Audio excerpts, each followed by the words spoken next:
Welcome back to another Fireside chat where I discuss the state of the war effort and other weird or pressing matters that seem to be on the horizon.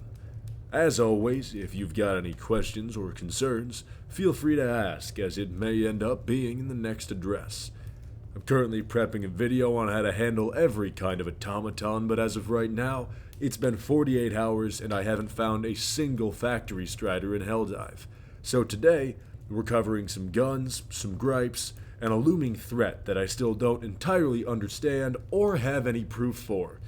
For the record, I get 47% of my information about our militaristic history from a guy named Gary, and he's no clairvoyant, but let me tell you, the prophet of plasma knows a thing or two about a thing or two.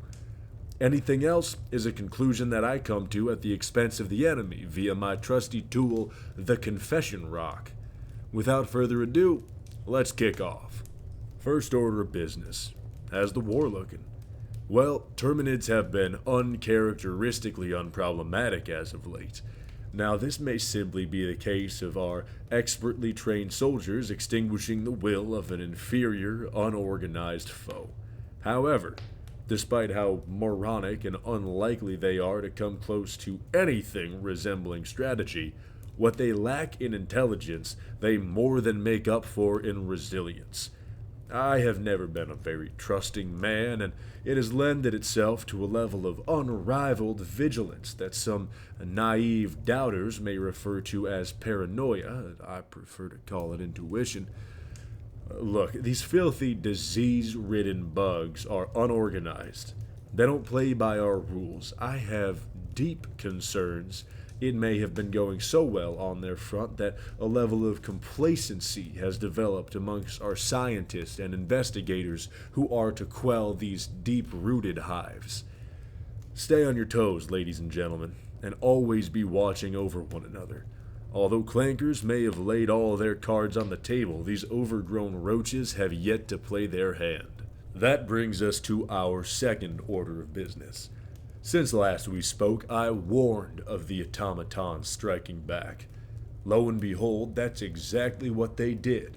Not so paranoid now, am I?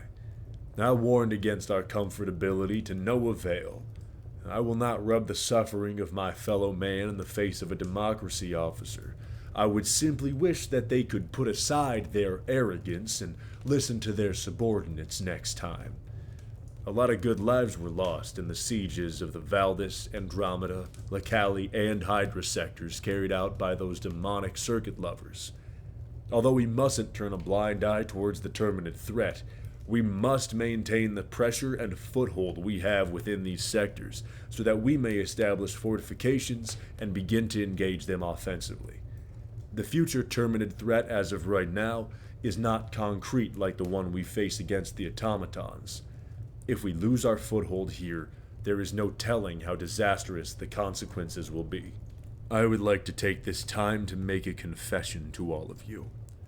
You may notice I sometimes make borderline treasonous comments. Since the inception of our war, I have never maintained the intention of fighting for Super Earth under the guise of democracy. I don't fight for the government of Super Earth. I fight for every innocent civilian carelessly slaughtered by my enemy. You may wonder why you don't often see me crushing roaches under my boot, and the reason is, I see them no differently than feral animals needing to be put down. They are formidable beasts, but they don't have a mind of their own. They are simply driven by instinctual desire to kill, and that's why we eliminate them. Those steam shovelers, on the other hand, they have the capacity for intelligence, and they have chosen to use it for malicious intent. They had their opportunity to lay down their arms and accept defeat. They instead chose to flee and returned by ambushing defenseless planets, killing billions of our countrymen. We are all too prone to embrace tribalism and hate the things we don't understand. But I have taken ample time to study and understand this enemy.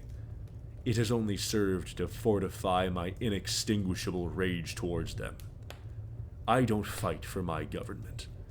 I fight for the vengeance of mankind. In the chance that you shared the same sentiment, I wanted to let you know that you're not alone, and your cause is as worthy as any other.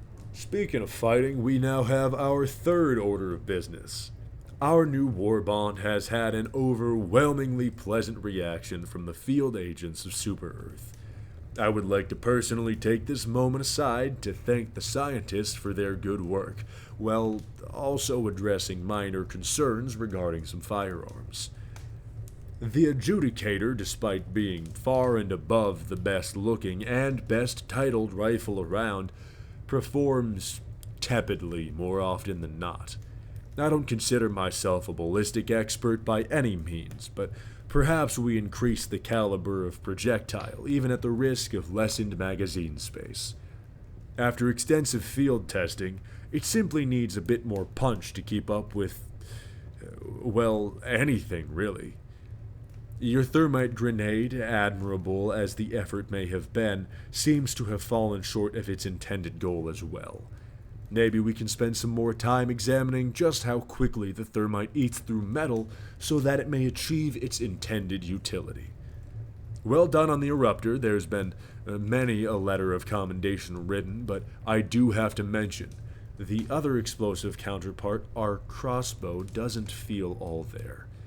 Despite me considering this the premier infantry removal device, I do wonder if there's any possibility of giving a more high-tensile cable and possibly a more aerodynamic bolt at the expense of explosive payload. An extended range would be a much welcomed modification, as it would better reward precision. I would also once again like to ask if there is something, anything we can do about this horrendous fire situation. Despite diving out of the way, it often incinerates divers upon contact. Finally, our fourth and last order of business, addressing rumors of things to come. I've heard tell of a stratagem not too dissimilar to that of a nuclear blast being tinkered with in our R&D department. Should this prove true, we may receive what a lot of soldiers were envisioning as the original effect for a 500 kilogram. Another supposed weapon in testing is an airburst launcher, from what I understand. It's not too dissimilar from an airborne frag grenade, effective at killing things like shriekers. Now, despite seeing evidence for the existence of this next theory, I have yet to see compelling evidence, so take that as you will. If they turn out to be true, I may have to turn my head away from spilling oil and begin a different crusade. A crusade against the ones called the Illuminate. They're known to have psychic abilities, while utilizing advanced technology like cloaking and energy shields. Would you like to know what I have to say about that? Big heads make for even bigger targets. This will be a fighting force the likes of which most of us have never encountered before. If they arrive on our doorstep, hospitality is not something we can afford. We need to greet them with a shotgun. Remember, divers, the term war crime does not apply to interplanetary species. You do whatever it takes to win. That is all the announcements we have for today. Again, it is April 16th. Good luck out there and stay vigilant. I fear the worst may be yet to come.